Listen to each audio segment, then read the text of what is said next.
2 நாளா சுசித்ரா அவர்களோட ஸ்பீச் தான் இணையதளத்தில ட்ரெண்ட் ஆயிக்கொண்டு இருந்தது.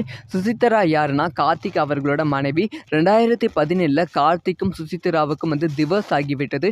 அதுக்கப்புறமா கார்த்திக் அவர்கள் 2021ல அமிர்தா அப்படிங்கிற ஒரு பெண்ணை திருமணம் செய்தார்கள். கார்த்திக்குக்கும் அமிர்தாவுக்கும் 16 வயது டிஃபரன்ஸ் இருக்கு. இப்போ இணையதளத்தில கார்த்திகை பத்தி தவறான விஷயங்கள், நிறைய விஷயங்கள சுசித்ரா அவர்கள் சொல்லிக்கொண்டு வருகிறார்கள்.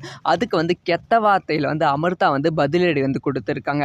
ஸோ அதாவது சுசித்ரா அவர்களோட பேட்டியில் கார்த்திக் ஒரு கே, ஒரு ஓரின சேர்க்கையாளர்கள், முக்கியமாக தனுஷும் கார்த்திக்கும் ஒரு ரூம்குள்ளே போய் என்னென்னமோ பண்ணுவாங்க.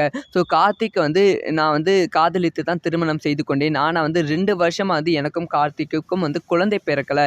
ஸோ 2 வருஷத்துக்கு அப்புறம் தான் தெரிஞ்சது கார்த்திக் ஒரு கேன்னு. அதனால் நான் டிவோர்ஸ் வாங்கிட்டேன் அப்படிங்கிற விஷயத்த அவங்க சொல்லியிருப்பாங்க. அது மட்டும் இல்லாமல் அவங்க ஓரினை சேர்க்கையாளர்கள் சம்பந்தமானவர்கள் கார்த்திக் அப்படிங்கிற விஷயத்தையும் சொல்லியிருப்பாங்க.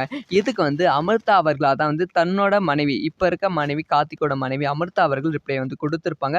அதில் கெட்ட வார்த்தையும் யூஸ் பண்ணியிருப்பாங்க. அவங்க சொன்ன ரிப்ளை என்னன்னா, வாழ்க்கை என்பது சிறியது, இதில் தேவையில்லாமல் விவாதம் செய்யாமல் டேஷ் போட்டு நகர்ந்து வந்துக்கிட்டே இருக்கணும் கார்த்திக் குமார் அப்படின்னு சொல்லி கேப்ஷன் கொடுத்துருக்காங்க ஒரு போஸ்ட் போட்டு.